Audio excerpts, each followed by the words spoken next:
Hello and welcome to Galata Plus. In this episode of Q&A, that is questions and answers, we are going to be talking about Brahmāstra. And the first question comes from Karl Marx. These fantasy and some sci-fi don't get the full logic behind the concept, right?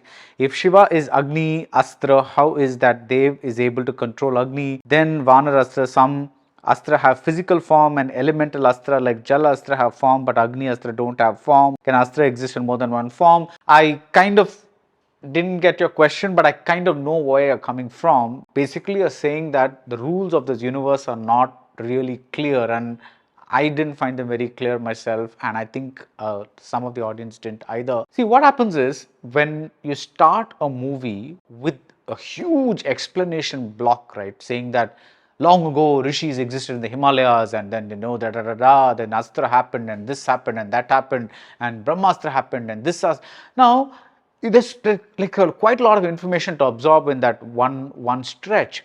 Instead, like you take a movie like The Matrix, right, or you take the Star Wars, which are two of my classic examples that I give like every time fantasy is involved. Matrix does not start with an explanation of, look, this is what it is, the whole world is a computer, it's a matrix, we're all plugged in, this, that and all that. It is slowly discovered by the Keanu Reeves characters as he goes along. Initially, we are just with him as an ordinary man. So as the character discovers what the rules of the universe are, we the audience discover it along with him. So the information is digestible.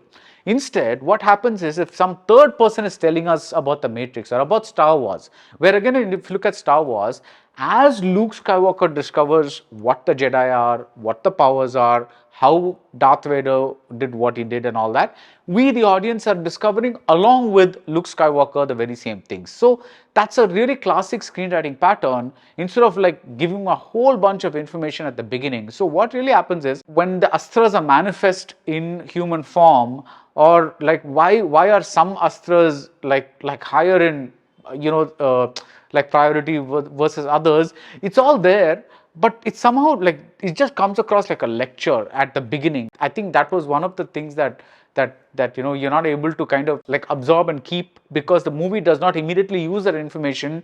It waits for a long time because the love story and all comes in between, and by the time you get to the part where the Astras are actually happening, I kind of forgot some of that logic, frankly. For example, this Mauni Roy character, she's supposed to be this powerful person, she does all kinds of powerful things, and she's able to travel to some interstellar region where she's talking to Dev and all that kind of stuff, and yet when she's coming to Nagarjuna, she's in an effing lorry. What's happening there? I mean, like why does she need something as like ridiculously mundane as a lorry to reach some place? Can't she just fly there, or is there a like some force field blocking Nagarjuna's thing that only Indian made lorries can enter? I don't know, but that's the kind of thing, the world, they've imagined the world, but while writing out that world, right, it's not clear, and that's one of the problems I had with this movie. Ajay Sabrish asks, COVID and lockdown have made people look at fantasy as a means of escapism. Do you think movies like Brahmastra are a reflection of that? Yeah, I mean, if you're going to go to the big screen, it's nice to go to a movie like Brahmastra, right? Because the visual effects are fantastic. I mean, it at least looks great. The stars look great. I mean, they have some chemistry, even though their love story is not really well written or whatever it is. It's like you're going there and you're getting your money's worth, because there's all this fantastical light and color show happening. So there's that escapism is, I think, inevitable in most people. Actually, even without the pandemic, that's what most people kind of want in a movie. Rahul Khanna asks, the basic problem with the movie is that we do not care about these characters. We do not know anything about Alia Bhatt or Amitabh Bachchan or Nagarjuna besides the purpose of supporting Ranbir's journey. During the course of the movie, Ranbir Kapoor was the only one who had a bit of a backstory. But even Ranbir Kapoor's backstory is a little odd. I mean, like, see, for me, when you're taking it logically, right, imagine that character. You have always had this strange relationship with fire, which you've known ever since you were a kid, and that's a freaky thing to have. Such a character, you're introducing him as this chirpy, cheery guy and keeping him chirpy and cheery for a long time. There's don't seem to be inner scars or like some guy who's hiding away. Now imagine the same situation where Alia meets Ranbir, but he's like he runs away from her each time because he's scared what he can do, because every time he has strong emotions, he's discovered that he bursts into flames. So he doesn't want that to happen, and he's scared of meeting women or even like loved ones or whatever it is. Now when you have that kind of a thing, then you kind of like, then Alia's character can be brought in to create some kind of, okay, I understand your fears, but like she can be the one that kind of draws him out and helps him on his journey. I mean, if you are going to include a love story here, but here we know nothing about Alia. All we know of Ranbir is that he grew up in an orphanage, and that he has these these seizures and that give him these strange dreams kind of things. It's almost like like how in the Harry Potter movies, Harry his car kind of gets really intense every time he senses Voldemort is near. I think apart from that, there's really nothing that Ranbir is set up as a backstory. Only later do we learn it. So I think with all these people, I found it funny that they kept referring to Nagarjuna as artist all the time. It's like as if he doesn't have a name, or it's kind of a thing. It's like the killers are called killers. I don't know whether this was all done deliberately to create a kind of a coolish kind of vibe and not get too mythical and heavy, or whether I don't know what else. But yeah, the movie really suffered from the other people not being really anything but props for the Ranbir character to get to his journey. They were like kind of a thing. For example, again take like Star Wars. Obi-Wan Kenobi has a huge story arc. Like, he's a recluse. He's he doesn't want to be drawn into this war at all about the Empire or whatever it is. But when Luke shows him that recording of Princess Leia, that's when Obi-Wan says, okay, maybe it's time we get out of this place and do something, because otherwise he doesn't want to, like, he's retired from all this Jediing. Whereas when you look at Amitabh here, he just appears like, wow, I'm in full, I know everything, I'm in full command of everything. I kind of missing, and the only thing is, like, he explains things. I would have liked him to be a person instead of this all-knowing guru, even when he teaches Ranbir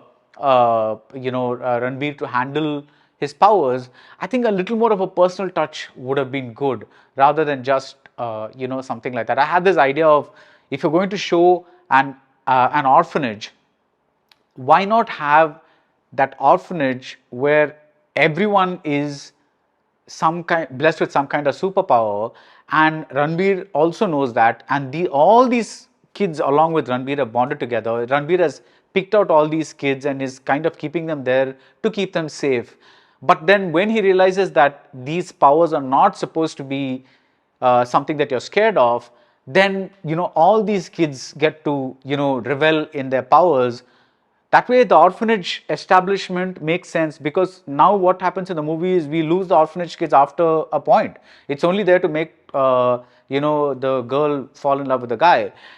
And you could have also avoided the random extra 5 kids who turn up in the in the Gurukul or whatever it is. These same kids could have been that. The lack of the backstory for each of these was a major killer, because it didn't let us get into this universe in a really big way. Raghav Priyan says, and once he has stood her up, the next time she sees him, she uproots her entire life to follow him for his destination.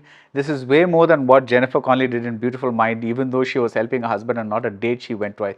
Yeah, I mean, like, who is she? What is she? I mean, like, she just randomly disrupts her entire life to say, look, Isha means Parvati. Oh, wow, okay. So Shiva and Parvati, and they just go off. What was missing for me was an element of destiny in their meeting. That would have, the whole movie is supposed to be mythical. Here you have the guy seeing the girl in a temple, and you have like she sees him, and then there's an elevator thing, and then he's DJing somewhere, and like the whole thing feels really like any generic love story rather than a love story that fits into a particular universe. Gangula Rao says, are you disappointed with the impactless cameos of Shah Rukh Khan and Nagarjuna? The cameo of Surya as Rolex and Vikram is doing rounds on social media and also created a huge buzz and so on. Yeah, I mean, Rolex came right at the end and had a very brief role and kind of made the promise of of taking the movie forward. These guys, on the other hand, come right at the beginning, and they're more to kind of give us an explanation of, you know, pieces of the puzzle they hold, like the pieces of the Brahmastra, like kind of a thing. This is probably why the movie is doing very big box office, because of all the stars. So it's hard to compete with that logic. But as a story, I feel they were very distracting, because somebody relatively unknown would have probably done a better job of convincing us that they were this particular person and not like a star playing a cameo. And yeah, both of those cameos were basically, I don't think they were particularly effective in terms of, it's fun certainly, but when Nagarjuna is basically doing his stuff of lifting the truck or whatever it is, I don't think there's much of an like an effect that's happening there, that I don't feel it's like, I feel like it's a star doing something rather than like somebody with a real superpower that's helping somebody. Bhuvan MA says, do you think Bollywood is failing because they are not into rooted Indian native stories? Even though Brahmastra has mystical touch, it has no impact because of the sappy love story, maybe. I think, yes, part of the reason is sappy love story, but part is also the fact that even in the second half, I don't know who it was, I think maybe it was Hitchcock, who said that if I want to show a pool of blood and make an impact with an audience, then I should make sure that the rest of my movie does not have any red at all, so that when the audience sees the pool of blood, that's the first time that color red comes to them, you know. So then they're like, wow, you know, that hits them at a very subliminal level. Whereas if I have a woman in a red dress, red lipstick, everything, you know, like start from 10, then the pool of blood just becomes another instance of red in the same movie. By the same logic, if you want to show the magnificent Agni, you know, VFX at the end and make an impact, then you should have really toned down the Agni instances earlier. Here in that whole Deva sequence, it's like as taken on its own, it's like a lovely Disney song where he's discovering these powers and all these colors are coming out and stuff like that. But there are so many instances of this fireworks display kind of thing of Agni that by the end, that effect becomes, though done very well, it becomes almost like redundant, because you've already seen it 100 times over and it becomes the 101st time of like such an effect happening. So I don't think it's just about the sappy love story alone. As for native stuff, I think Gangubai was native. I think Kashmir Files was fairly native. All the hits have been there. I mean, it's not that they've forgotten the native stuff. I think it's just like, you know, it's going to take some time for things to settle down once we start looking at post-pandemic, you know, movies. Once movies start getting made now, I definitely do have the feeling that Brahmastra 2 will be better than 1, because, you know, like right now it's this they've setting up a universe is always difficult, but now that they've realized, you know, what kind of feedback they've gotten, I mean, they may reject some other feedback, but whatever it is, I think part 2 will be much better written. At least that's my hope. Eliza says, should we watch a lazy, half-hearted attempt just because they spent 10 years making it? Also, the very fact that it took such a long time means they were directionless to begin with. I disagree with that. There are several movies that take a very long time. Through the history of cinema, whether you see Hollywood, other countries, there are lots of movies that have taken a lot of time, you know, because the development, the production, everything, you know, it took time or whatever it is. But should you watch this movie? That's up to you. I mean, apparently a lot of people are watching this movie. So, no, you shouldn't have to watch a movie ever for whatever reason. But yeah, but since so many people are watching this movie, clearly something has clicked. Even if it is, you know, nothing more than the fact that they are saying, okay, everybody's watching this movie, I need to see what's there in this, like that FOMO effect has kicked in. So, Shubh Mathur asks, did you find any inconsistency between the childish dialogues and the profound lyrics? This is actually a fantastic question, because in many films, you find the lyrics having a life of their own, right? I mean, they speak wonderful things, they say wonderful things, but when it comes to dialogues, they are really functional and they just don't do anything. I'm not saying that, you know, the characters in this should speak like the way lyrics are written, but there should be some kind of match, you know, between character is using these words, that's his vocabulary set, that's what he is, then the lyrics should reflect that. Or if this is the set of lyrics that you decide to go with, then the characters should reflect the fact that they have that kind of vocabulary. I'm not saying they should be perfect, because yes, after all, a song is a step above the usual thing, but when you don't have a match in this, it appears that the characters are singing somebody else's words and it's not an extension of their own vocabulary, and that's always bothered me, and it's amazing that you asked this question. DV asked this question: do you think it's high time directors realize that forcing love stories into possibly every movie is not working anymore? I wonder how this movie would have turned out without the Brahmastra. I don't think it's wrong to have a love story in such a movie, because I think one of the unique things about this movie is that it has a chosen one narrative and it also has a love story, and they both kind of fuse at the end. Now, if you look at The Matrix again, it's only at the end that Trinity reveals that the Oracle told her that the man she would love would turn out to be the one. So it's only then that Keanu Reeves discovers, like, really gets up and becomes his Vishwaroop or whatever it is. But throughout the movie, she's not like, they're pretty much like professional colleagues. They're not really doing much in terms of this one. Here, the way the love story has been shown is, unfortunately, maybe they thought that would work, like, it's been shown in a very typically Bollywoodish kind of way, or Indian cinema kind of way, where you're just dancing around, singing songs, showing a lot of color. They don't really add to the thing. It just seems like watching some other movie. Nothing, this universe doesn't feel closed, like it feels like, okay, it's any other Bollywood movie with this song. It doesn't feel like this song and this staging and this love angle belongs in only in this particular movie. That's the problem. We never get that feeling, and that's the problem. The Tranquil Engine says, apart from the numerous flaws, the film failed to initiate any meaningful discussions, fan theories about the lore. Do you think the lore is weakly explored, or are they saving it for future installments? I think the lore is definitely weakly explored because it's fairly generic and superficial, but it could also be that they're hiding some stuff for future installments. For example, how maybe Amitabh's backstory is going to come in installment 2 or something like that. So I don't know. That could also be the case. I always look back at the Harry Potter films, and not the books but the films. The first 2 films were really, like, they were tried to stuff in everything, right? So they were kind of bad. But once Alfonso Cuarón came out with The Prisoner of Azkaban, the series really took off, because then he discovered his voice and he was like, okay, I'm going to make my own movie with my own rules rather than faithfully follow J.K. Rowling's books.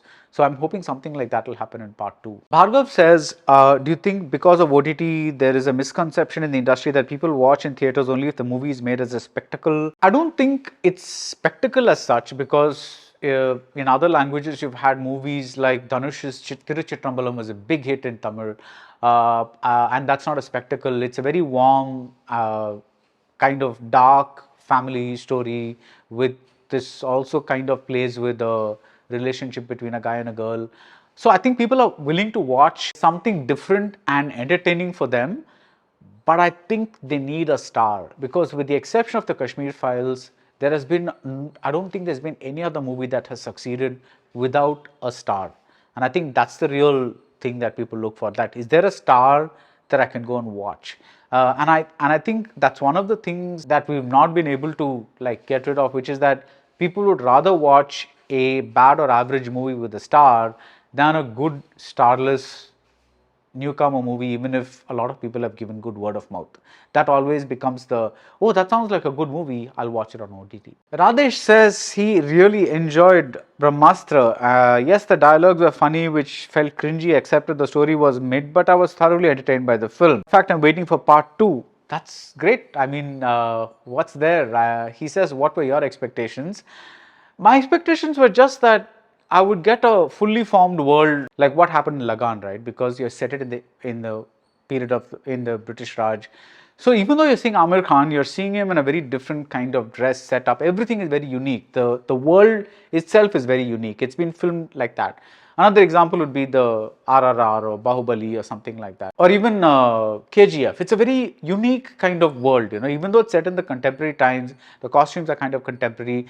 There is something about the way it showcases that world that makes it very like you're entering some strange place, and that's so far removed from your day-to-day world. That did not happen for me in Brahmastra at all. And maybe the point was to say that I don't want to take the audience into a new world. I want to bring the Astra verse into the current world that we inhabit. Sure enough, fair enough, but for me that didn't quite happen in the movie. So Avik Bhattacharya says, having written two well-rounded female lead characters in his previous outings, where do you think Ayan Mukerji faltered in creating the Alia Bhatt character? His initial scenes did have glimpses of Deepika's role from Ye Jawani and Konkana's role from Wake Up Sid, but as the movie went on, she just turned into a damsel in distress. I don't think she was a damsel in distress. She does take over the car and says, "I'll ride the car," or whatever it is. The way she meets him, the way she decides to come with him, the way she abandons any pretense of having a family or a backstory or anything like that. I mean, all you have to do is say, like, she's an orphan too. That's fine. Then you don't even have to explain that part of it. One thing I really liked about the Alia character is that she gets Ranbir and or Shiva, and she kind of really, without doubting him too much, she kind of gets the fact that he is something different, something special. I wish they developed that character more, because especially in that Varanasi sequence, you kind of get that, because she says, don't, instead of saying, oh my God, what is happening to you? She just says, don't lie to me. Like she says that as well, but then she also says, don't hide anything from me. I know you have these strange secrets, which is the implication of that line. I know you have these strange things, but don't hide them from me. I really like that touch. Maybe a few more things like that would have helped the character. Dhruvam Dave says, when audiences all over the world are enjoying this big screen experience, then why do critics complain about these movies? Does everyone now want to talk about films and become intellectual or enjoy the film? Actually, it's not two separate things. You can enjoy the film and also have opinions about certain parts of the film. I don't think they are enjoy doesn't mean I have to like everything that's coming my way. I thought this was an okay-ish film. I didn't like it greatly. I didn't detest it greatly. But that doesn't mean I didn't enjoy certain moments or whatever it is. But about the negative stuff, it's bound to happen. We live in a very negative society these days, and Twitter especially is the fount of negativity, and they love to, it's always nice to, like, I guess they feel that it's always nice to knock down. One thing I always wonder about is, I think we live in an age where people talk about movies and comment about movies more than actually watch movies. I think that's what's happening today, because it's like, I don't think people are really interested in watching films, forming an opinion, or listening to music, forming an opinion. They just like to pick something and target it. And I'm not talking only about Brahmastra, but anything. If you see anything that people either like really, really, really hate or really, really, really love, I think, that's what happens. I think people just like, because they're on Twitter, they just like to talk or, have opinions on things but they're not really interested in cinema or in music or whatever it is. Pradeep Borade says, while watching the movie, I had the feeling of awe and disappointment at the same time. I was seeing something great, but as I was trying to justify that feeling, something naive was happening, maybe in the form of cringe dialogues or whatever it is. Do you think the story needed the occasional and necessary silences for the movie to breathe? I think so. I think this movie could have breathed a little more, but it was already 2 hours 45 minutes, and I guess some of the slower passages, they just got cut. Saket 008 asks, only Bahubali series reached across all types of audience in India. Out of the pan-Indian movies, 40 plus audience didn't like KGF, RRR, and we don't need to talk about Brahmastra reaching older audience. Do you think we still need time for the simple storied, heavy CGI movies like this to touch older hearts, or that generation is not for those types at all? Thank you, sir. First of all, ouch. I'm 40 plus and I'm like, you just keep saying older, older. And I'm like, oh my God, no. I liked RRR and I liked KGF. I enjoyed KGF. See, you have to take a movie for what it is. And I think people of all ages are going to watch Brahmastra. See, when a movie becomes a mega hit, which I don't know if Brahmastra is yet, I know it had a good weekend. When a movie does really, really well, it means that people from all ages are watching it. It's not just some restricted to one demographic. Those movies kind of have one or 2 days of great collections, and then they just pretty much drop because nobody else is watching them. The core audience has finished watching them and then they drop. But when a movie does really well, I do think the older 40 plus or whatever it is your category of old. I think those people are watching them too. So let's hope that part 2 will be better, and that's the end of this episode of Q&A. So hopefully we'll do another one very soon. And thank you for tuning into Galata Plus, and see you soon at the movies.